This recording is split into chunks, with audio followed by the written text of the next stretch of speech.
ദൈവത്തിൻ്റെ അതിപരിശുദ്ധമായ നാമം വാഴ്ത്തപ്പെടുമാറാകട്ടെ. വീണ്ടും ഫിലിപ്പ ലേഖനം ഒരു അവലോകനം എന്ന പരിപാടിയിലേക്ക് നിങ്ങൾക്കെല്ലാവരെയും ഞാൻ സ്വാഗതം ചെയ്യുന്നു. ഫിലിപ്പ ലേഖനം 2-ാം അധ്യായമാണ് ഇന്ന് നമ്മൾ സംസാരിക്കാൻ താല്പര്യപ്പെടുന്നത്. വേഗം നമുക്ക് ഓടിച്ചു പോകാം. വളരെ ആഴമേറിയ ഒരുപാട് മർമ്മങ്ങൾ, ആത്മീയ മർമ്മങ്ങൾ ഇതിനകത്ത് മറഞ്ഞു കിടപ്പുണ്ട്. എങ്കിലും ദൈവത്തിൻ്റെ ആത്മാവ് കഴിഞ്ഞ ദിവസം എന്നോട് സംസാരിച്ചതായ ചില ഭാഗങ്ങൾ മാത്രം ടച്ച് ചെയ്തുകൊണ്ട് അത് നിങ്ങൾക്കെല്ലാവർക്കും പ്രയോജനകരമാകുമെന്ന് വിശ്വസിച്ചുകൊണ്ട് തന്നെ മുന്നോട്ട് പോകുന്നു. ദൈവം നമ്മൾ ഓരോരുത്തരെയും അനുഗ്രഹിക്കുമാറാകട്ടെ. 1-ാം അധ്യായം നമ്മൾ വായിച്ചു. അതിൻ്റെ അവസാന ഭാഗം വായിച്ചത് നമ്മൾ എപ്പോഴും ഐക്യമത്യം നമ്മുടെ ജീവിതത്തിൽ വേണം. അതുപോലെ തന്നെ നമ്മൾ ക്രിസ്തുവിനെ വിശ്വസിക്കുവാനും അതിൻ്റെ അനുഗ്രഹങ്ങളും ആശ്വാസം പ്രാപിക്കുന്നതിനോടൊപ്പം ക്രിസ്തുവിനോടുകൂടെ കഷ്ടം സഹിക്കുവാനും ക്രിസ്തുവിന് വേണ്ടി കഷ്ടത അനുഭവിക്കുവാനും നിങ്ങൾക്ക് വരം നൽകിയിരിക്കുന്നു എന്ന് പറഞ്ഞിരിക്കുന്ന ആത്മീയ മർമ്മത്തിലാണ് 1-ാം അധ്യായം നിർത്തിയിരിക്കുന്നത്. Praise the lord. മാത്രമല്ല പൗലോസ് തൻ്റെ കഷ്ടതയെ, തൻ്റെ കാരാഗ്രഹത്തെ, തൻ്റെ ചങ്ങലയെ വലുതായി കാണിക്കാതെ നിങ്ങളെല്ലാവരും അതിലെ ഭാഗവാക്കാണല്ലോ എന്നുള്ളതായ ആ ബോധ്യം മനസ്സിലുള്ളത് കൊണ്ട് തന്നെ അവരെയും അവരുടെ കഷ്ടപ്പാടിൽ അവരെ ബലപ്പെടുത്തുകയും ശക്തീകരിക്കുകയും ചെയ്യുന്നു. മാത്രമല്ല കർത്താവിന് മുമ്പിൽ പൗലോസ് എന്ന അപ്പോസ്തലനായിരുന്നാലും മറ്റു വിശ്വാസികളായിരുന്നാലും ഒരുപോലെയാണ്. എല്ലാവരും നീതിക്ക് പാത്രരായി തീർന്നു എന്ന് പറയുന്നൊരു അനുഭവം. ആ ഒരു കാഴ്ചപ്പാടിൽ നിന്ന് തന്നെ അതേ താഴ്മയോടെ തന്നെ ഞാൻ ആരും നിന്നും സുപ്പീരിയർ അല്ല എന്നുള്ള ബോധ്യത്തോടു കൂടി തന്നെ അദ്ദേഹം അവസാനിപ്പിക്കുന്നതാണ് 1-ാം അധ്യായം. 2-ാം അധ്യായത്തിലെ ആദ്യ വാക്യങ്ങളിലേക്ക് വരുമ്പോൾ ഇപ്രകാരം എഴുതിയിരിക്കുന്നു: ക്രിസ്തുവിൽ എന്തെങ്കിലും പ്രോത്സാഹനമുണ്ടെങ്കിൽ, സ്നേഹത്തിൻ്റെ എന്തെങ്കിലും ആശ്വാസമുണ്ടെങ്കിൽ, ആത്മാവിന് എന്തെങ്കിലും കൂട്ടായ്മയുണ്ടെങ്കിൽ, എന്തെങ്കിലും ആർദ്രതയും മനസ്സലിവുമുണ്ടെങ്കിൽ എന്ന് പറയുന്ന അനുഭവമുണ്ട്. നിങ്ങൾ ഏക മനസ്സും ഏക സ്നേഹവും ഉള്ളവരായി ആത്മാവിൽ ഐക്യം പ്രാപിച്ച് ഏക ലക്ഷ്യമുള്ളവരായി എൻ്റെ സന്തോഷം പൂർണ്ണമാക്കുകയും എന്ന് പറയുന്ന അനുഭവമുണ്ട്. പ്രിയ ലോർഡ്, ക്രിസ്തുയേശുവിലൂടെ നമുക്ക് ലഭിക്കുന്ന പ്രോത്സാഹനങ്ങൾ, സ്നേഹത്തിൻ്റെ ആശ്വാസം, ഇതെല്ലാം ആത്മാവിൻ്റെ കൂട്ടായ്മ, മാത്രമല്ല ആർദ്രതയും മനസ്സലിവും ദൈവം നമ്മുടെ ജീവിതത്തിൽ പകർന്നു നൽകിയിട്ടുണ്ട് എന്നാണ് ഇവിടെ എഴുതിയിരിക്കുന്നത്. Price the Lord. ഇത് ആത്മാവിൻ്റെ ഫലങ്ങളിൽ ഉൾപ്പെട്ടതായ അനുഭവങ്ങളാണ്. ആത്മാവിൻ്റെ അനുഭവങ്ങളിൽ ഉൾപ്പെട്ടതായ കാര്യങ്ങളാണ് ആർദ്രതയും മനസ്സലിവും മറ്റുള്ളവരോട് കാണിക്കേണ്ടത്.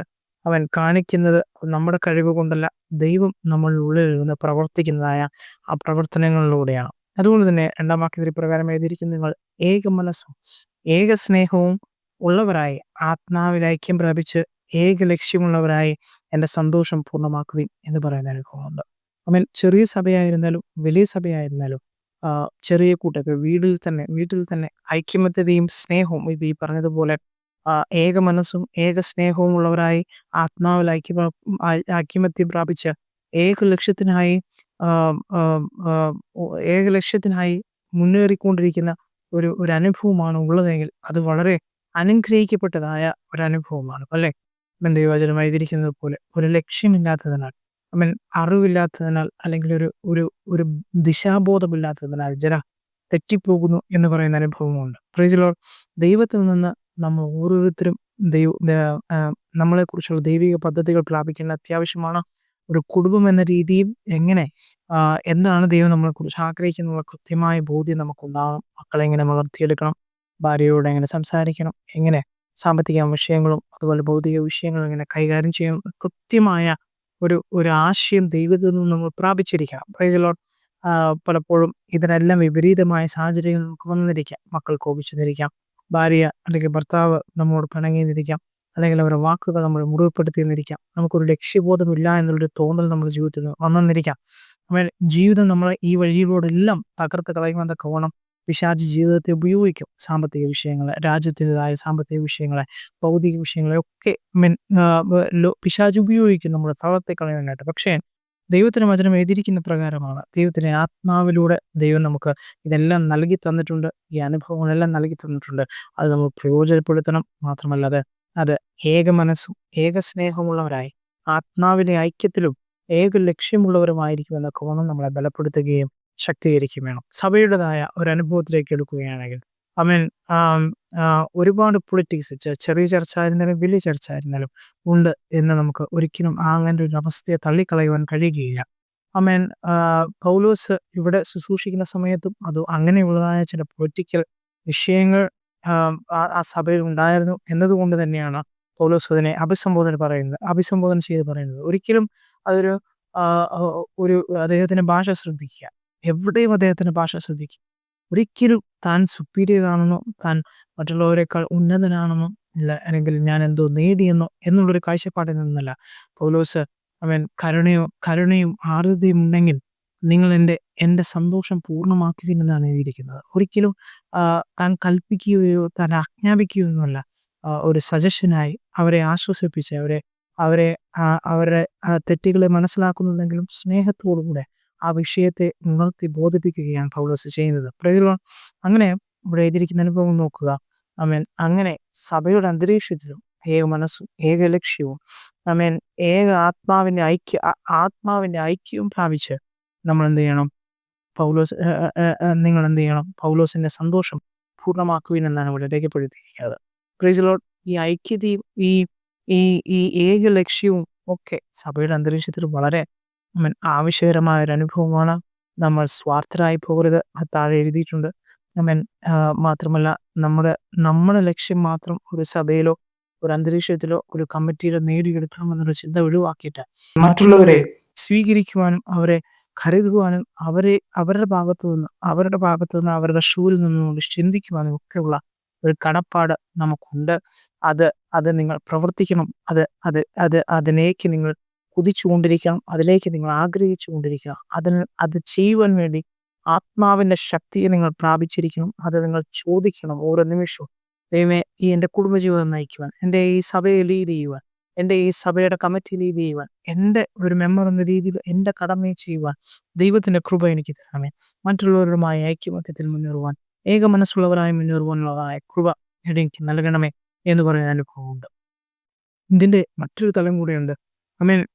ഒരു സഭയിൽ എന്ന് മാത്രമല്ല, അല്ലെങ്കിൽ ഇപ്പോൾ നമ്മൾ കാണുന്നതായ മൈക്രോ സഭകൾ എന്ന് പറയുന്ന അനുഭവത്തിൽ നിന്ന് മാത്രമല്ല, പൊതുവിലുള്ളതായ ക്രിസ്തുവിന്റെ സഭയുമായി തന്നെ, കർത്താവിന്റെ സഭയുമായി, കർത്താവിന്റെ മണവാട്ടിയായി ദൈവം വീണ്ടെടുത്തിരിക്കുന്ന ഭൂലോകത്തിലുള്ള എല്ലാ സഭയുമായി ഒരു ഐക്യമത്യവും ഒരു ഒരു ഒരു ഒരു ഏക ലക്ഷ്യവും ഒക്കെ നമുക്ക്, ഏക സ്നേഹവും ഏക മനസ്സും ഒക്കെ നമുക്ക് ആവശ്യമാണ് എന്നാണ് പറയുന്നത്. വിഭജിച്ച് ഭരിക്കുക എന്നത് പിശാചിന്റെ തന്ത്രമാണ്. അതുകൊണ്ട് തന്നെ ഒരിക്കലും അതിന് നിന്നു കൊടുക്കരുത്.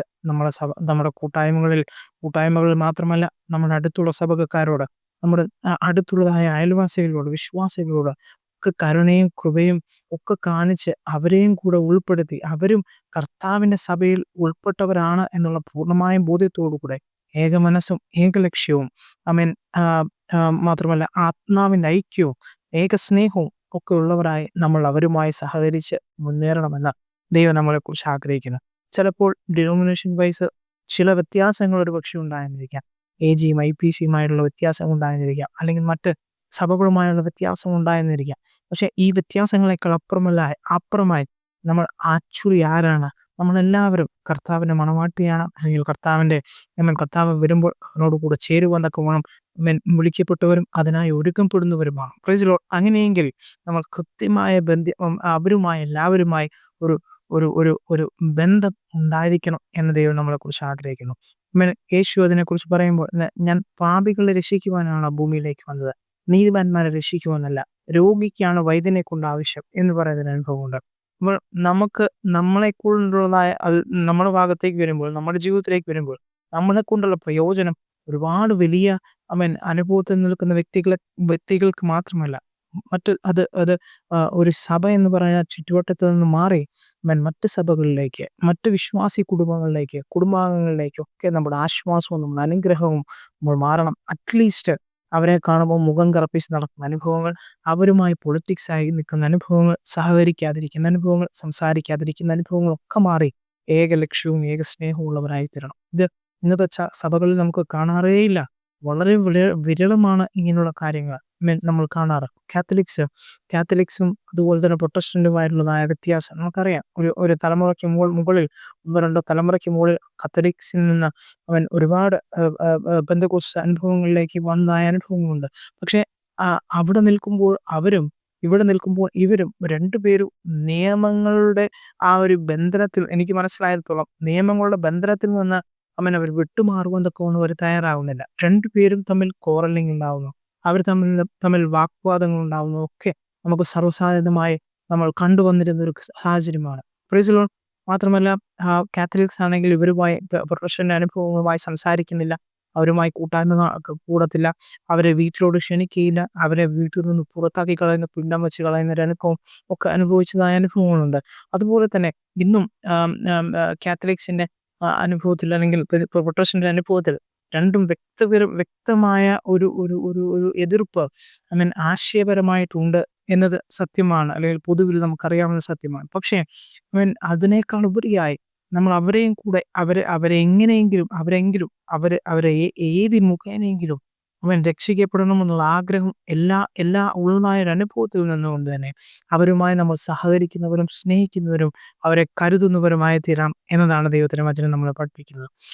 ആ സഭയുമായി അല്ലെങ്കിൽ ഡിനോമിനേഷന്റെ വ്യത്യാസമോ അല്ലെങ്കിൽ സഭയുമായുള്ള വ്യത്യാസമോ ആശയപരമായ വ്യത്യാസങ്ങൾ ഒന്നും നമ്മുടെ ദൈവസ്നേഹത്തെയും നമ്മുടെ മറ്റുള്ളവരോടുള്ള ആർദ്രതയും ആത്മാവിന്റെ ഐക്യത്തെയും നഷ്ടപ്പെടുത്തി കളയരുത് എന്നാണ് ദൈവത്തിന്റെ വചനം എഴുതിയിരിക്കുന്നത്. Praise Lord. നമ്മൾ അതിനെ ദൈവം സഹായിക്കുമാറാകട്ടെ.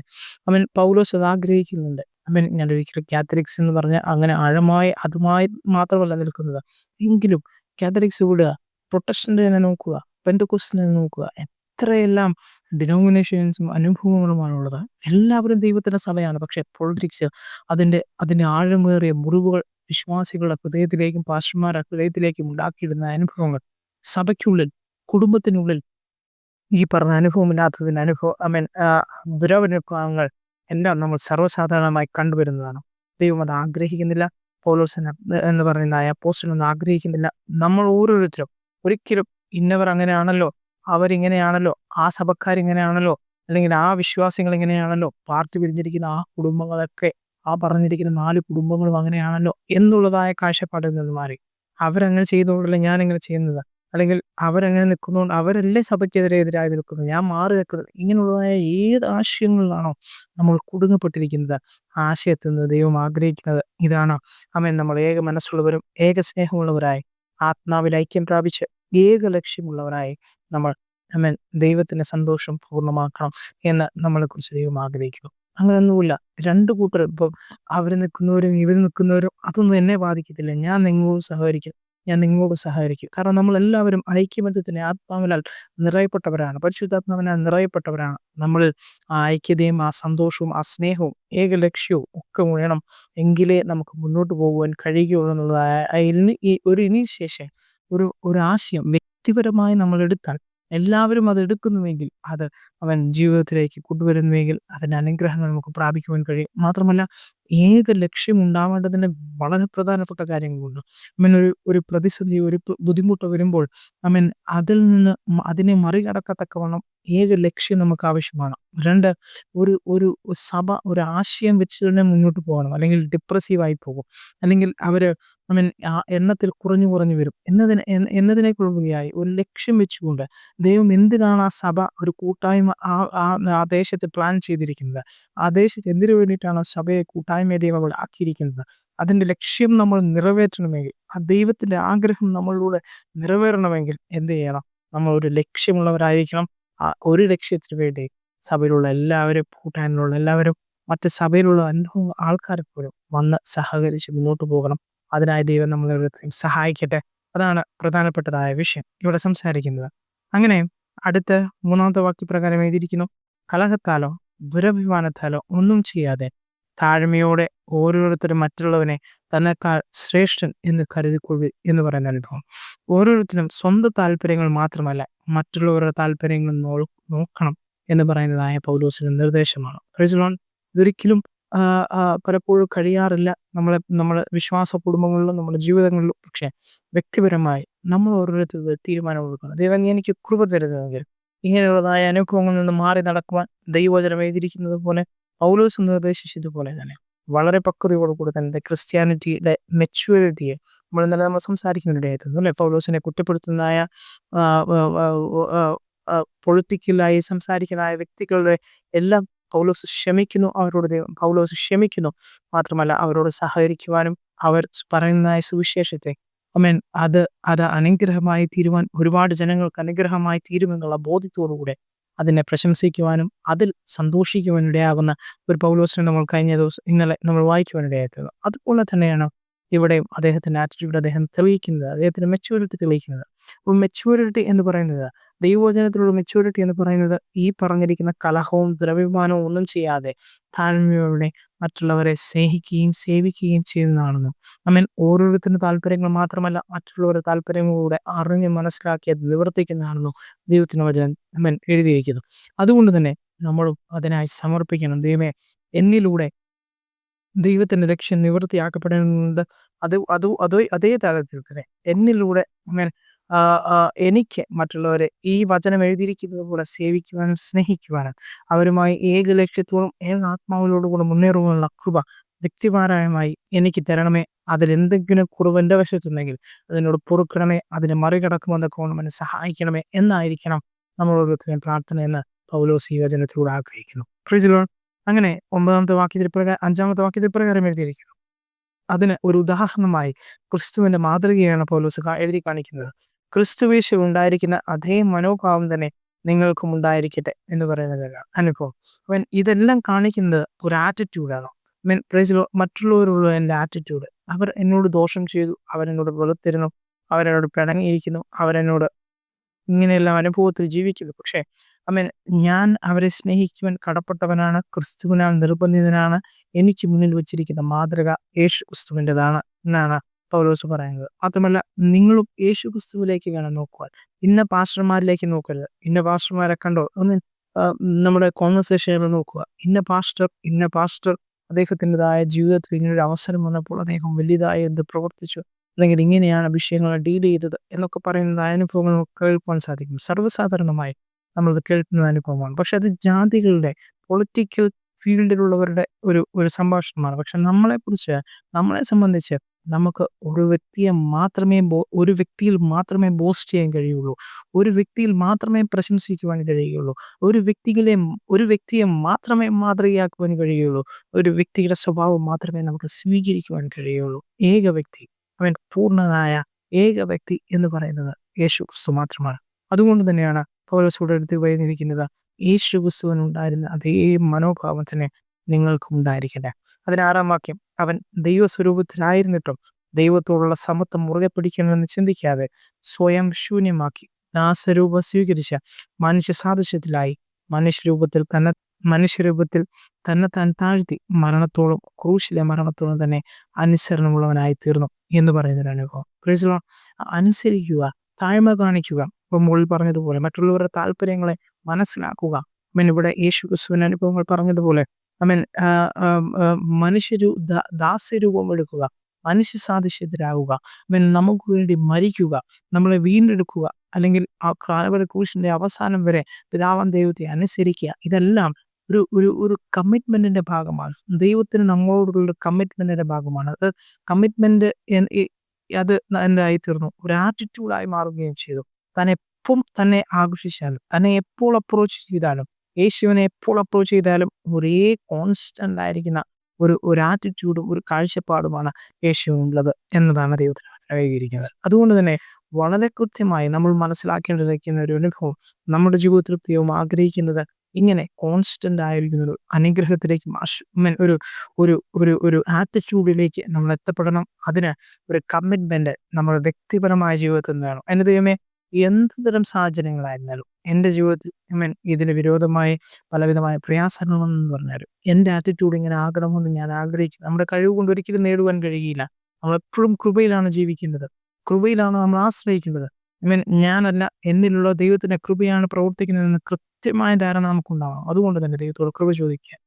ഒരുപക്ഷെ ഞാൻ ദേഷ്യപ്പെട്ടെന്ന് വരാം, അവരുമായി എതിർപ്പ് കാണിച്ചെന്ന് വരാം, എൻ്റെ മനസ്സിലുള്ള വിഷമം ഞാൻ പ്രത്യക്ഷപ്പെടുത്തുന്നിരിക്കാം. പക്ഷേ യേശു ക്രിസ്തുവിന്റെ മനോഭാവം തന്നെ എന്നിലുണ്ട്, അല്ലെ, അത് എന്നിൽ ഉണ്ടാകുമാറിനിടയായി തരട്ടെ. അങ്ങനെയുള്ള ഏത് സാഹചര്യങ്ങളെയും മറികടക്കുവാൻ ദൈവത്തിന്റെ കൃപയും ദൈവത്തിന്റെ ശക്തിയും എനിക്ക് തരണമേ, എന്നെ ബലപ്പെടുത്തണമേ, എന്നെ നയിക്കണമേ എന്ന് പറയുവാൻ തക്കവണ്ണം നമുക്ക് സാധിക്കും. ദൈവമേ, സാധിക്കാം എന്നാണ് പൗലോസ് ഈ ഭാഗത്തിലൂടെ എഴുതിയിരിക്കുന്നത്. അതുകൊണ്ട് ദൈവവും അവനെ ഏറ്റവും അധികം ഉയർത്തി സകല നാമത്തിനും ശ്രേഷ്ഠ നാമം അവന് നൽകി എന്ന് പറയുന്നുണ്ടായിരുന്നു.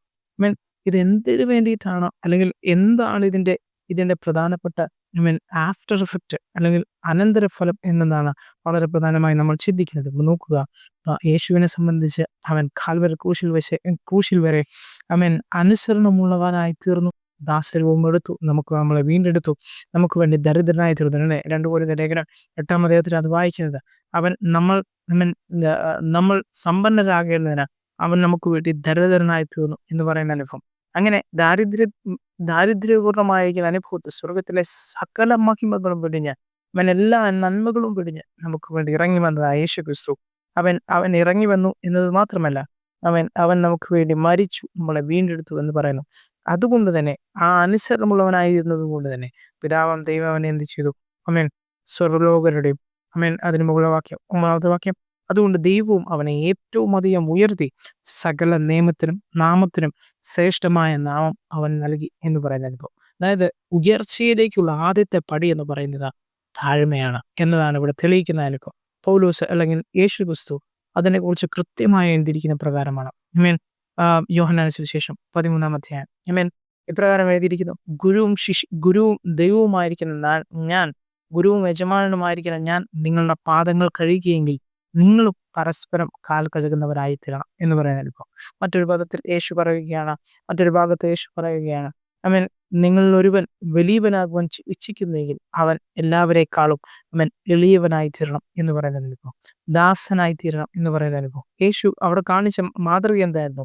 അവൻ യജമാനനാണ്, അവൻ ദൈവമാണ്, ദൈവപുത്രനാണ്, അതുപോലെ തന്നെ അവരുടെ ഗുരുവുമാണ്. പക്ഷെ അവരുടെ കാല് കഴുകുവാനൊക്കെ അവൻ മുതിർന്നു എന്നതാണ് നമുക്ക് അവിടെ കാണുവാൻ സാധിക്കുന്നത്. അങ്ങനെ ഒരു ആറ്റിറ്റ്യൂഡ് നമ്മളിൽ നിന്ന് വേണം എന്ന് ദൈവം നമ്മളെ കുറിച്ച് ആഗ്രഹിക്കുന്നു. പൗലോസ് അതിന്റെ കൃത്യമായ ഉത്തരത്തോടുകൂടെ, ഉദാഹരണത്തോടുകൂടെ തന്നെ ഈ വചനങ്ങളെ എഴുതി വച്ചിരിക്കുന്നു എന്നതാണ് നമുക്ക് മനസ്സിലാക്കുവാൻ സാധിക്കുന്നത്. അതുകൊണ്ട് തന്നെ നമുക്കൊരു എസ്കേപ്പിസവും ഇല്ല. ഒരു ക്രിസ്ത്യാനിയായി തീർന്ന, ഒരു ദൈവമകനായി തീർന്ന, ഒരു ദൈവമകളായി തീർന്ന നമ്മൾ എല്ലാവർക്കും ഈ ഒരു ബിഹേവിയർ നമ്മുടെ ജീവിതത്തിൽ ഉണ്ടാവണം, ഈ ഒരു ആറ്റിറ്റ്യൂഡ് നമ്മുടെ ജീവിതത്തിൽ ഉണ്ടാവണം, ഈ ഒരു കമ്മിറ്റ്മെന്റ്, യേശുവിനെ പോലൊരു കമ്മിറ്റ്മെന്റ് സഭയോടും കൂട്ടായ്മകളോടും വ്യക്തികളോടും വിശ്വാസികളോടും സഹവിശ്വാസികളോടും മറ്റുള്ള സഭയോടും മറ്റുള്ള അയൽവക്കത്തുള്ള സഭകളോടും വിശ്വാസികളോടും ഒക്കെ നമുക്ക് ഉണ്ടാകണം എന്ന് ദൈവത്തിന്റെ വചനം കൃത്യമായി രേഖപ്പെടുത്തിയിരിക്കുന്നു. അങ്ങനെ എല്ലാ നാമവും 10-ാമത്തെ വാക്യം യേശുവിന്റെ നാമത്തിന്റെ മഹത്വത്തെക്കുറിച്ച് പറയുകയാണ്. അങ്ങനെ യേശുവിന്റെ നാമത്തിൽ സ്വർലോകരുടെയും ഭൂലോകരുടെയും അധോലോകരുടെയും മുഴങ്കാലൊക്കെയും മടങ്ങുകയും എല്ലാ നാവും യേശു ക്രിസ്തു കർത്താവെന്ന് പിതാവായ ദൈവത്തിന്റെ മഹത്വത്തിനായി ഏറ്റുപറയുകയും ചെയ്യും എന്ന് പറയുന്നതാണ്. Price the Lord. ഇന്ന് യേശുവിന്റെ നാമം അത് സ്വർലോകരുടെയും യേശുവിന്റെ നാമത്തിന് മുമ്പാകെ സ്വർലോകരുടെയും ഭൂലോകരുടെയും അധോലോകരുടെയും മുട്ടുകൾ മടങ്ങും എന്ന് എഴുതിയിരിക്കുന്ന അനുഭവങ്ങളാണ് അവിടെ എഴുതിയിരിക്കുന്നത്. ഇത് നമ്മൾ ഉപയോഗിക്കേണ്ടതായ ഒരായുധം കൂടെയാണ് യേശുവിന്റെ നാമത്തിൽ നമ്മൾ പ്രഖ്യാപിക്കുമ്പോൾ. സ്വർഗത്തിലായിരുന്നാലും ഭൂമിയിലായിരുന്നാലും അധോലോകത്തിലായിരുന്നാലും ഇൻക്ലൂഡിങ് അത് ഉൾപ്പെടുത്തിയിരിക്കുന്ന രോഗം, അത് മറ്റ് വചനത്തിലൂടെ നോക്കുമ്പോൾ രോഗം, പ്രയാസങ്ങൾ, കഷ്ടതകൾ, പീഡനങ്ങൾ, അല്ലെങ്കിൽ പീഡനം എന്ന് വെച്ച് കഴിഞ്ഞാൽ കടബാധ്യത, സാമ്പത്തികമായ ഞെരുക്കങ്ങൾ, മറ്റു വിഷയങ്ങൾ, ഇതെല്ലാം അല്ലെങ്കിൽ സമാധാനക്കുറവ്, ഇതെല്ലാം യേശുവിന്റെ നാമത്തിന് മുമ്പാകെ കീഴടങ്ങണം എന്നാണ് ദൈവത്തിന് വചനത്തിൽ എഴുതിയിരിക്കുന്നത്.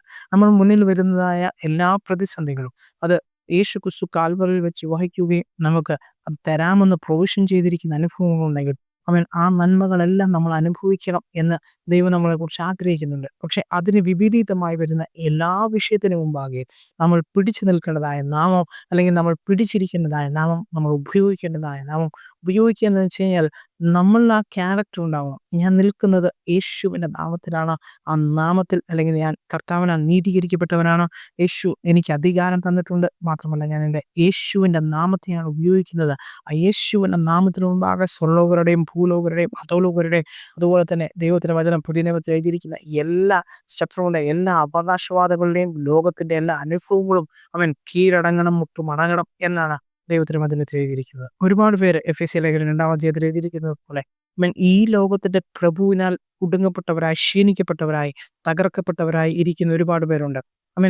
ആഭിചാരം, മന്ത്രവാദം, അതുപോലെ തന്നെ അങ്ങനെയുള്ളതായ അനുഭവങ്ങളിൽ കുടുങ്ങി ഇതെല്ലാം എന്നെ ബാധിക്കുമല്ലോ, അല്ലെങ്കിൽ ഇതിനെല്ലാം എഫക്റ്റ് എൻ്റെ ജീവിതത്തിൽ കാണുന്നുണ്ടല്ലോ എങ്ങനെ ഇതിൽ നിന്ന് പുറത്തു വരും എന്ന് ചിന്തിച്ചുകൊണ്ട് വളരെ വിഷമിച്ചു കൊണ്ടിരിക്കുന്നതായ ഒരുപാട് വിശ്വാസികൾ നമ്മുടെ ഇടയിലുണ്ട്. Price the Lord. എത്ര പ്രവാചകന്മാരെ വിളിച്ചു വരുത്തി, എത്ര ബന്ധനമഴിക്കുന്നവരെ വിളിച്ചു വരുത്തി, എത്ര ബന്ധനങ്ങളെ ഞങ്ങൾ പൊട്ടിച്ചു. പിന്നെയും അതേ കടബാധ്യത, അതേ സാമ്പത്തിക ഞെരുക്കം, അതേ അനുഭവങ്ങൾ, അതേ ദുരനുഭവങ്ങൾ, സമാധാനമില്ലാത്ത അനുഭവങ്ങൾ, സന്തോഷമില്ലാത്ത അനുഭവങ്ങൾ, തൃപ്തിയില്ലാത്ത അനുഭവങ്ങൾ എൻ്റെ ജീവിതത്തെ, എൻ്റെ ഭാര്യയെ, എൻ്റെ മക്കളെ അഫക്റ്റ് ചെയ്യുന്നുണ്ടല്ലോ. അവരുടെ ഭാവി മുരടിച്ചുകൊണ്ടിരിക്കുകയാണല്ലോ. വേണ്ടതുപോലെ അവരെ ഉയർന്നു വരാത്ത സാഹചര്യങ്ങൾ ഞങ്ങളുടെ എല്ലാവരുടെയും അനുഭവത്തിലുണ്ടല്ലോ എന്ന് ചിന്തിക്കുന്നതായ ഒരുപാട് വ്യക്തികൾ നമ്മുടെ ഇടയിലുണ്ട്. പക്ഷേ യേശുവിൻ്റെ നാമത്തെക്കുറിച്ച് പറഞ്ഞിരിക്കുന്നത് എന്താണ്? യേശുവിൻ്റെ നാമത്തിന് മുമ്പാകെ സ്വർലോകരായിരുന്നാലും, അത് ഏത് ദുഷ്ടാത്മസേനകളായിരുന്നാലും, ആകാശമണ്ഡലത്തിനെയും സ്വർഗമണ്ഡലത്തിനെയും, സ്വർഗമെന്ന് പലപ്പോഴും പുതിയ നിയമത്തിൽ എഴുതിയിരിക്കുന്നത് ആകാശമണ്ഡലങ്ങളുടെയും ഒക്കെ വ്യാപരിക്കുന്ന ശത്രുവിൻ്റെതായ അവകാശവാദങ്ങളെ ഉണ്ട്. അങ്ങനെ ബാധിച്ചു നിൽക്കുന്ന ഏത് വ്യാപാര ശക്തികളായിരുന്നാലും യേശുവിൻ്റെ നാമത്തിന് മുമ്പാകെ കീഴടങ്ങിയേ പറ്റുള്ളൂ. കാരണം ലിബേർട്ടി, സ്വാതന്ത്ര്യം, ഇതിൽ നിന്നുള്ള എല്ലാ സ്വാതന്ത്ര്യവും യേശു ക്രിസ്തു നമുക്ക് തന്നിട്ടുണ്ട്. നമ്മളത് റിയലൈസ് ചെയ്യുന്നവരായിത്തീരണം എന്നതാണ് പ്രധാനപ്പെട്ട കാര്യം. എനിക്ക് ഈ അധ്യായം പൂർത്തീകരിക്കാൻ പറ്റുമോ എന്ന് എനിക്കറിയില്ല. എങ്കിലും എഫെസ്യ ലേഖനം, ഇതിന് മുന്നേ ഉള്ളതായ അധ്യായമാണ് എഫെസ്യ ലേഖനം. അതിൻ്റെ 2-ാം അധ്യായത്തിൽ നമ്മൾ വായിക്കുന്ന അനുഭവങ്ങളെ ഒന്ന് ഓടിച്ച് നോക്കിയിട്ട് നമുക്ക് കടന്നു പോകാം. Price the Lord. അതിൻ്റെ 2-ാം അധ്യായം അതിൻ്റെ 1 മുതലായ വാക്യങ്ങൾ പ്രകാരം വായിക്കും. നിങ്ങൾ അതിക്രമങ്ങളാലും പാപങ്ങളാലും മരിച്ചവരായിരുന്നു. അവയിൽ നിങ്ങൾ മുമ്പേ ഈ ലോകത്തിന്റെ കാലാഗതി അനുസരിച്ചും ആകാശത്തിലെ അധികാരത്തെയും അനുസരണക്കേടിന്റെ മക്കളിൽ ഇപ്പോൾ വ്യാപരിക്കുന്ന ആത്മാവിനെയും അധിപതിയായവനെയും അനുസരിച്ച് നടന്നു എന്ന് പറയുന്നതായിരുന്നു. ആകാശത്തിലെ അധികാരത്തെയും എന്ന് പറയുന്നതായിരിക്കും. അതായത് ആകാശത്ത് നമ്മൾ കാണുന്നതായ നക്ഷത്രം, ജ്യോതിഷം, മന്ത്രവാദം, അല്ലെങ്കിൽ ആഭിചാരം മണ്ഡലങ്ങൾ എന്നൊക്കെ പറയുന്നത്, അല്ലെങ്കിൽ ആകാശത്തിന് ഭൂമിക്ക് നടുവുള്ള, അല്ലെങ്കിൽ ഇങ്ങനെയുള്ളതായ ഈ അന്തരീക്ഷത്തിൽ വ്യാപരിക്കുന്ന എല്ലാ വ്യാപാര ശക്തികളെയും അനുസരിച്ച് നടന്നിരുന്നതായ ഇപ്പോൾ അനുസരണക്കേടിന്റെ മക്കളിൽ ഇപ്പോൾ വ്യാപരിക്കുന്ന ആത്മാവിന്റെ അധിപനായവനെയും അനുസരിച്ച് നടന്നൊരു കാലഘട്ടം നമുക്കുണ്ടായിരുന്നു എന്നാണ് പൗലോസ് വ്യക്തമാക്കുന്നത്. നമ്മൾ രക്ഷിക്കപ്പെടാത്ത അത്രയും സമയം, അത്രയും കാലം നമ്മളെല്ലാം അതിനെല്ലാം കീഴ്പ്പെട്ടവരായിരുന്നു. പക്ഷേ നമ്മൾ രക്ഷിക്കപ്പെട്ട ശേഷം അടുത്ത ഭാഗം വരുന്നു, അവരുടെ നാം എല്ലാവരും മുമ്പ് നമ്മുടെ ജഡമോഹങ്ങളിൽ ജീവിച്ച് ജഡത്തിന്റെയും മനസ്സിന്റെയും ഇഷ്ടം ചെയ്തുകൊണ്ട് മറ്റുള്ളവരെ പോലെ സ്വഭാവത്തിൽ കോപത്തിന് മക്കളായിരുന്നു എന്ന് പറയുന്നതിനിപ്പോൾ ഇതിനോടെല്ലാം ചേർന്ന ഒരു അധികാരം നമ്മളെ വ്യാപരിച്ചു. നമ്മളെ അത് കർത്തൃത്വം നടത്തി രക്ഷിക്കപ്പെടുന്നതിന് മുൻപേ, സ്നാനപ്പെടുന്നതിന് മുൻപേ അങ്ങനെ കർത്തൃത്വം നടത്തി നമ്മളെ ബന്ധിക്കപ്പെട്ടവരായ കടഭാരത്തിലും രോഗത്തിലും അതിൻ്റെ അടിമത്തത്തിൽ നമ്മൾ കിടന്നവരായിരുന്നു.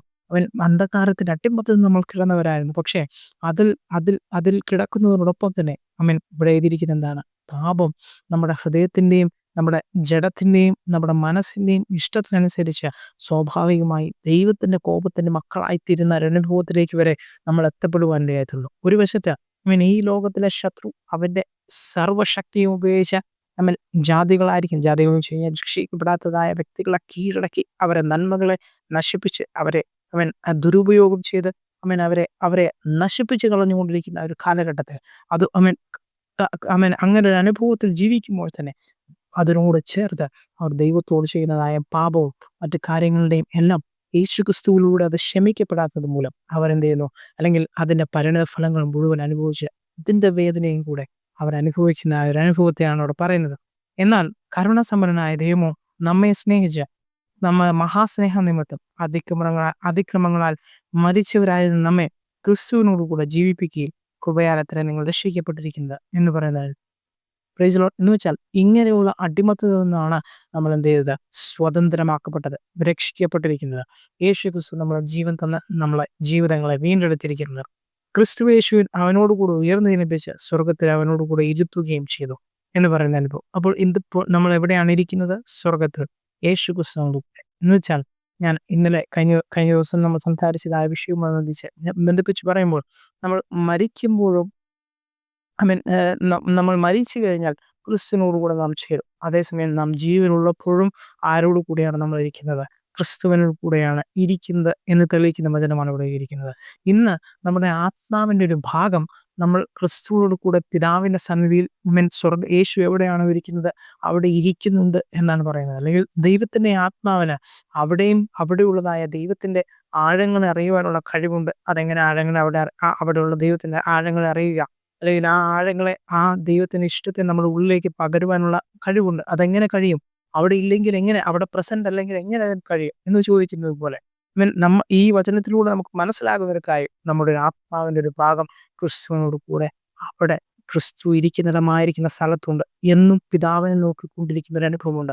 അതുകൊണ്ട് തന്നെ ഒരു ക്ലെയിമിങ് നമുക്കുണ്ട്. ദൈവമേ, ഞാൻ നിൽക്കുന്നത് പിശാചിനോടുള്ള നമ്മൾ എതിർത്ത് നിൽക്കുമ്പോൾ നമുക്ക് ക്ലെയിം ചെയ്യാൻ കഴിയുന്ന ഒരു ഭാഗമാണ്. ഒന്ന്, കർത്താവിനാൽ നാം നീതീകരിക്കപ്പെട്ടവരാണ്. രണ്ട്, ഈ വചനപ്രകാരം നമുക്ക് ക്ലെയിം ചെയ്യാൻ പറ്റും, യേശു എന്നെ രക്ഷിച്ചു എന്ന് മാത്രമല്ല, അവനോടുകൂടെ സ്വർഗത്തിൽ അവനോടുകൂടെ ക്രിസ്തുവിനോടുകൂടെ ഉയർത്തെഴുന്നേൽപ്പിച്ച് സ്വർഗത്തിൽ അവനോടുകൂടെ എന്നെ ഇരുത്തിയിരിക്കുന്നു എന്ന് പറയുന്ന അനുഭവം. Price the Lord. മൂന്ന്, നമുക്ക് ദൈവം അധികാരം തന്നിട്ടുണ്ട്. ശത്രുവിന്റെ സകല ബന്ധനങ്ങളെയും തകർക്കുവാനുള്ള അധികാരം, പാമ്പുകളെയും തേളുകളെയും ശത്രുവിന്റെ സകല ബലത്തെയും ചവിട്ടുവാനുള്ള അധികാരം ഞാൻ നിങ്ങൾക്ക് തരുന്നു, അവയിൽ ഒന്നുപോലും നിങ്ങൾക്ക് ദോഷം വരുത്തുകയില്ല. മൂന്നാമത്തെ അധികാരം. മൂന്നാമത്തെ വിഷയം, ഇതെല്ലാം നമ്മൾ എന്ത് ചെയ്യണം? ക്ലെയിം ചെയ്യുന്നവരായി തീരണം. ഇതിൽ നമ്മൾ കോൺഫിഡൻസ് ഉള്ളവരായിരിക്കണം. ഇങ്ങനെയാണ് ഞാനൊരു സാധാരണക്കാരനല്ല എന്നൊരു ഉറപ്പും ധൈര്യവും നമുക്കുണ്ടായിരിക്കണം. അങ്ങനെ എഫെസ്യ ലേഖനത്തിൽ ഞാൻ നിൽക്കുന്നില്ല, മുന്നോട്ട് പോട്ടെ. ഫിലിപ്പിയ ലേഖനത്തിലേക്ക് വരുമ്പോൾ ഇതാണ് ദൈവത്തിന്റെ വചനം എഴുതിയിരിക്കുന്നത്. നമ്മൾ അതിൽ നിന്ന് സ്വതന്ത്രമാക്കപ്പെട്ടവരാണ് എന്ന് പൗലോസ് പറയുന്നു. അങ്ങനെ അങ്ങനെ യേശുവിന്റെ നാമത്തിന് മുമ്പാകെ സ്വർലോകരുടെയും ഭൂലോകരുടെയും അധോലോകരുടെയും മുഴങ്ങൾ മടങ്ങുകയും എല്ലാ നാവും യേശു ക്രിസ്തു കർത്താവിന് പിതാവാം ദൈവത്തിന്റെ മഹത്വത്തിനായി ഏറ്റുപറയുകയും ചെയ്യും എന്ന് പറയുന്ന അനുഭവം. ഇവിടെയാണ് നമ്മൾ നിന്നത്. എന്തുകൊണ്ട് ഞാനത് എഫെസ്യ ലേഖനം എടുത്തെന്ന് വെച്ച് കഴിഞ്ഞാൽ, നമ്മൾ ഇങ്ങനെ സ്വതന്ത്രരാക്കപ്പെട്ടവരാണ്. നമ്മുടെ ഒരു ഭാഗം സ്വർഗത്തിൽ കൂടെ ഇരിക്കുന്നു. മാത്രമല്ല, ഈ ലോകത്തിൽ ഇന്ന് കാണുന്ന എല്ലാ അന്ധകാര ശക്തികളുടെ അത് എന്ത് അടിമത്തമാണെങ്കിലും, ഇപ്പൊ ഒരു യുവാവിനെ എടുത്ത് നോക്കിക്കഴിഞ്ഞാൽ, ഒരു 30 കഴിഞ്ഞ യുവാവിനെ എടുത്ത് നോക്കിക്കഴിഞ്ഞാൽ, ഫുൾ ബോഡി സ്കാനിങ് ചെക്കപ്പ് കഴിഞ്ഞിട്ട് എനിക്ക് ഇന്ന രോഗങ്ങളുണ്ട്, ഇന്ന വിഷയങ്ങളുണ്ട്, ഷുഗർ, പ്രഷറുണ്ട്, ഇത് അങ്ങനെ ഇങ്ങനെ ഒക്കെ പറഞ്ഞ് എന്തെല്ലാം ബന്ധനത്തിനാണ് കിടക്കുന്നത്. ഒരു 30 വയസ്സുകാരൻ, 35 വയസ്സുകാരൻ എത്ര കടബാധ്യതത്തിനാണോ കിടക്കുന്നത്, അതിൽ നിന്നെല്ലാം സ്വാതന്ത്ര്യം ക്രിസ്തുയേശു നമുക്ക് തന്നിട്ടുണ്ട്. നമ്മളത് എൻജോയ് ചെയ്യുന്നവരായി തീരണം. അത് നമ്മൾ ആസ്വദിക്കുന്നവരായി തീരണം. അതിൽ നമ്മൾ ജീവിക്കുന്നവരായി തീരണം. ദൈവത്തിന്റെ വൻകരം നമ്മുടെ ജീവിതത്തിൽ നമ്മൾ വെളിപ്പെട്ട് കാണുന്നവരായി തീരണം. അതുകൊണ്ടാണ് ഇത് എഴുതിയിരിക്കുന്നത്. നമ്മൾ ക്ലെയിം ചെയ്യണം, യേശു ക്രിസ്തുവിന്റെ നാമമാണത് ഞാൻ ഉപയോഗിക്കുന്നത്. ആ നാമത്തിന് മുമ്പാകെ സ്വർലോകരുടെയും ഭൂലോകരുടെയും അധോലോകരുടെ മുട്ടും മടങ്ങിയേ പറ്റുകയുള്ളൂ എന്ന് നമ്മൾ ക്ലെയിം ചെയ്യണം.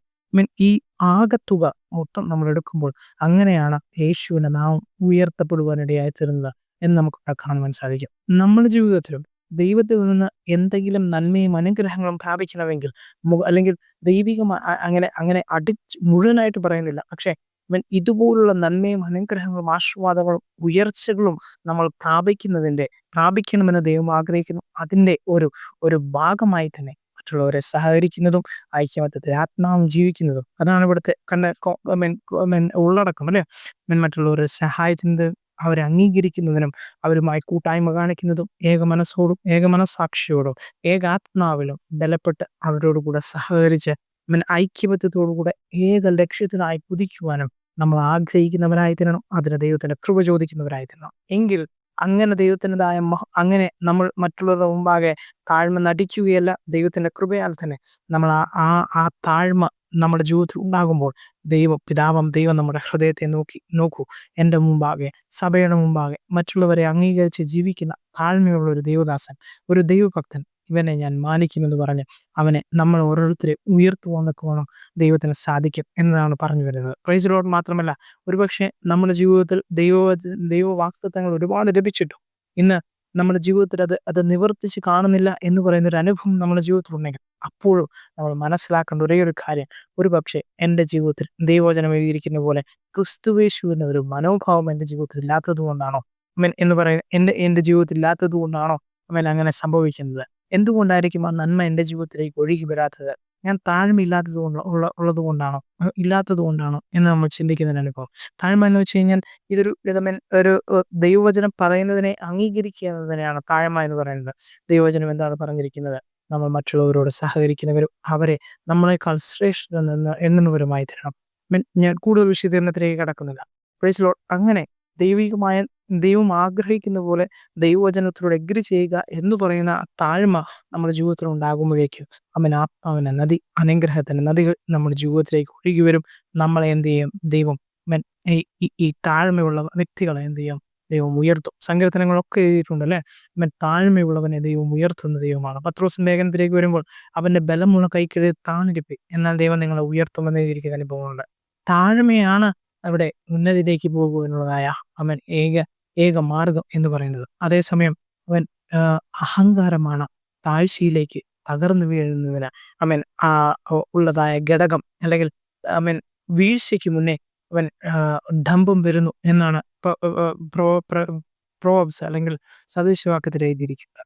അപ്പോൾ അതുകൊണ്ട് തന്നെ ദൈവസന്നിധി നമുക്ക് അപ്രകാരമായി തിരുവാൻ ദൈവത്തിന്റെ കൃപയെ നമ്മൾ ചോദിക്കേണ്ടതും ആവശ്യമാണ്.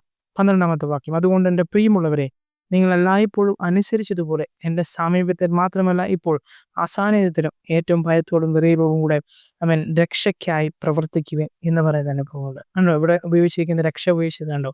പൗലോസ് കഴിഞ്ഞ അധ്യായത്തിൽ നമ്മൾ വാങ്ങിച്ചതുപോലെ ഒരു രക്ഷയെക്കുറിച്ച് പറയുന്നുണ്ടായിരുന്നു. ഡെലിവറൻസ്, ആ സാഹചര്യത്തിൽ നിന്ന് രക്ഷപ്പെടലും മാത്രമല്ല, തൻ്റെ വ്യക്തിപരമായുള്ള ക്രിസ്തുയേശുവിലുള്ളതായ ദൈവജനത്തിലുള്ള മെച്യൂരിറ്റിയാണ് കാണിക്കുന്നത്.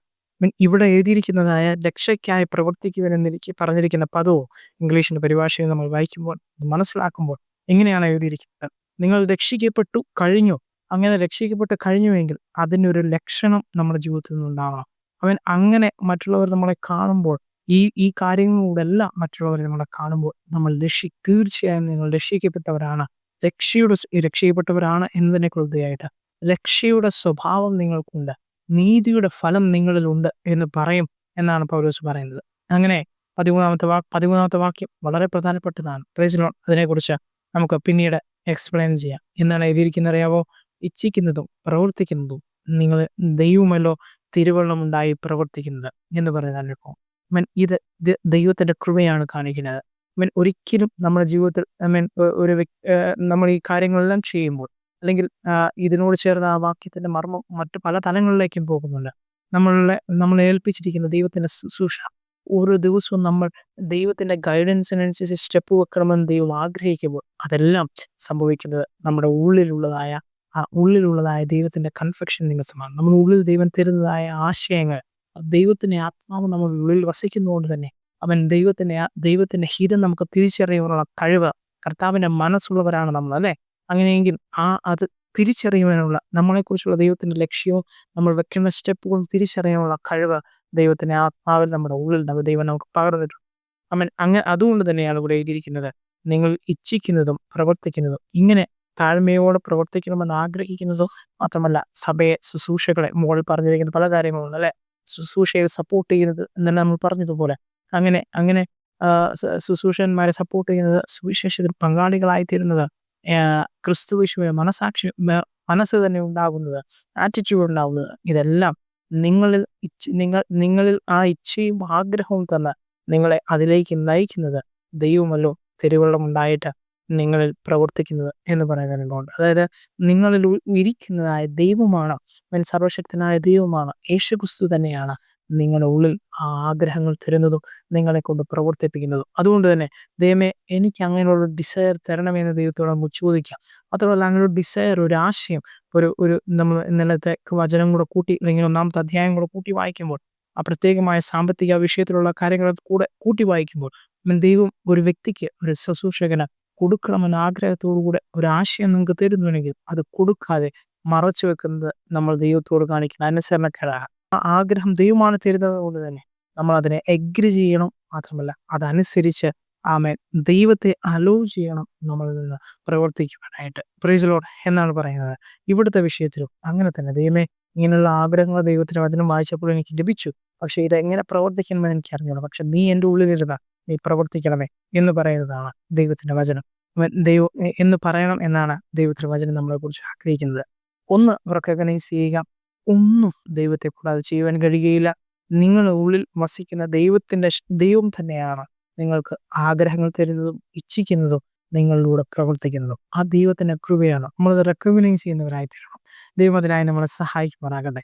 13-ാമത്തെ വാക്യം വരെയാണ് നമ്മൾ വായിച്ചത്. അതിന്റെ അടുത്ത വാക്യങ്ങളൊക്കെ അങ്ങനെയുള്ളതായ കുറെ ആശയങ്ങൾ ഉൾപ്പെടുത്തിയിട്ടുണ്ട്. അതുപോലെ തന്നെ പൗലോസും തിമോത്തിയോസും തമ്മിലുള്ളതായ പുത്രബന്ധത്തെക്കുറിച്ച് പറയുന്നുണ്ട്. അവിടെ എടുത്തു കുറച്ചിരിക്കുന്നതായ ഒരു വാക്യമുണ്ട്, യേശുക്രിസ്തുവിന്റെ കാര്യമല്ല, പലരും സ്വന്തം കാര്യമത്രേ എല്ലാവരും നോക്കുന്നത് എന്ന് പറയുന്ന അനുഭവമുണ്ട്. നമ്മളിതിന് മുകളിലെ വാക്യങ്ങളുമായി ചേർത്ത് വായിക്കുമ്പോൾ, ഇന്ന് നാം സംസാരിച്ചതായ വാക്യങ്ങളുമായി ചേർത്ത് വായിക്കുമ്പോൾ, അവൻ തിമോത്തിയോസിനെ ഒരു പ്രത്യേകത പറയുകയാണ്. തിമോത്തിയോസ് ഇങ്ങനെയല്ല, എല്ലാവരും അവൻ സ്വന്തം കാര്യമാണ് മുന്നിൽ വെച്ച് അതിനെയാണ് സേവിക്കുന്നത്, അതാണ് ആഗ്രഹിക്കുന്നത്. ദൈവം എനിക്കിത് തരണമേ, ദൈവം അതെനിക്ക് തരണമേ, ഇങ്ങനെ തരണമേ, അങ്ങനെ തരണമേ, ആ കാര്യങ്ങൾ നിവർത്തിച്ചു തരണമേ എന്നുള്ളതായ പ്രാർത്ഥനകളാണ് നമ്മൾ കൂടുതൽ വെക്കുന്നത്. പക്ഷെ ദൈവത്തിൻ്റെ മനസ്സ് തിരിച്ചറിയുമ്പോൾ തക്കവണ്ണം അവൻ ആർക്കും കഴിയാറില്ല. അങ്ങനെ കഴിയണമെന്ന് ദൈവം ആഗ്രഹിക്കുന്നുണ്ട്. മാത്രമല്ല പൗലോസ് പറയുകയാണ്, അങ്ങനെ താനൊരു കമ്മിറ്റ്മെന്റ് ചെയ്ത് തിമോത്തിയോസ് എന്ത് ചെയ്തു? അവൻ ഈ ഈ വചനങ്ങൾ നിവർത്തിക്കുക മാത്രമല്ല, ഒരു പൗലോസിന് ഒരു പുത്രൻ എന്ന രീതിയിൽ എല്ലാ നന്മകളും എല്ലാ കാര്യങ്ങളും ചെയ്തു കൊടുത്ത് അവനെ സേവിക്കുന്ന ഒരു സീസൺ അവൻ തിമോത്തിയോസിന് ഉണ്ടായിരുന്നു എന്നാണ് ദൈവത്തിന് അതിന് എഴുതിയിരിക്കുന്നത്. നമ്മളും അപ്രകാരം തന്നെ അവൻ മറ്റുള്ളവരെ നമ്മളെക്കാൾ ശ്രേഷ്ഠത തന്നെ അവരോട് കൂട്ടായ്മ കാണിക്കണം. നമ്മൾ അതുപോലെ തന്നെ സേവിക്കണം, തയ്യാറായിരിക്കണം എന്ന് ദൈവം നമ്മളെ കുറിച്ച് ആഗ്രഹിക്കുന്നു. ദൈവം നമ്മൾ ഓരോരുത്തരെയും സഹായിക്കുമെന്നാകട്ടെ. ഒരു നിമിഷം നമുക്ക് പ്രാർത്ഥിക്കാം. നല്ലവനായ ദൈവമേ, കേട്ട വചനത്തിന് മുമ്പാകെ എല്ലാം സമർപ്പിച്ച് പ്രാർത്ഥിക്കണം. ഞാൻ വീണ്ടും റിപ്പീറ്റ് ചെയ്യുന്നില്ല. ആ വിഷയങ്ങളെല്ലാം യേശുവിന്റെ നാമത്തിൽ ഈ കുടുംബങ്ങളിലേക്ക്, ഈ വ്യക്തികളുടെ ഹൃദയത്തിലേക്ക് കൽപ്പിച്ചാക്കുകയാണ്. ആ ഡിസയർ ഉണ്ടാവട്ടെ, ആ ആഗ്രഹങ്ങൾ അവരുടെ ജീവിതത്തിൽ വെളിപ്പെട്ട് വരട്ടെ. ആഗ്രഹങ്ങളാൽ നിറയപ്പെടുവാന്നൊക്കെ ഇടയായി തരട്ടെ. ദൈവത്തിന്റെ സ്നേഹവും ദൈവത്തിന്റെ കരുതലും അവരുടെ ജീവിതത്തിൽ വെളിപ്പെട്ട് അവർ സന്തോഷമായ സമാധാനമായ ജീവിക്കുന്നൊക്കെ ഇടയായി തരട്ടെ. ഞാൻ ക്രിസ്തു യേശുവിന്റെ അതേ മനോഭാവം തന്നെ ഞങ്ങളുടെ ജീവിതത്തിൽ ഉണ്ടാവട്ടെ. ആ ആഗ്രഹങ്ങളും ഇച്ഛകളും ഉണ്ടാവട്ടെ. സഭയോടും കൂട്ടായ്മയോടും വിശ്വാസികളോടും കുടുംബത്തിലും ഞങ്ങൾ കാണിക്കേണ്ടതായ ഈ ദിവ്യ സ്വഭാവങ്ങളെ ഞങ്ങളിൽ നിന്ന് ഉള്ളിൽ നിന്ന് നീ തന്നെ ഇരുന്ന് പ്രവർത്തിക്കണമേ ഞങ്ങൾ അപേക്ഷിക്കുന്നു. ഞങ്ങൾ ഇച്ഛിക്കുന്നു, ഞങ്ങൾ ആഗ്രഹിക്കുന്നു. സഭ സഭയായിരുന്നാലും കുടുംബമായിരുന്നാലും ക്രിസ്തുവാകുന്ന സഭയോടുള്ള ഐക്യമത്യത്തിന്റെ കാര്യത്തിലായിരുന്നാലും ഇതെല്ലാം ഞങ്ങളുടെ ഉള്ളിൽ നിന്ന് പ്രവർത്തിച്ച് ദൈവമേ ഞങ്ങൾ അലവ് ചെയ്യുന്നു. ഇതുപകൽക്കാലം ഞങ്ങൾ അംഗീകരിക്കുന്നു, ഞങ്ങൾ അങ്ങനെ അനുവദിക്കുന്നു. നീ പ്രവർത്തിക്കണമേ ഞങ്ങൾ അപേക്ഷിക്കുന്നു. യേശു നാമത്തിൽ അപേക്ഷിക്കുന്നു. കൃപ തോന്നി കേൾക്കണം നല്ല പിതാവേ. ആമേൻ. ദൈവം അനുഗ്രഹിക്കട്ടെ കേട്ടോ. God bless you.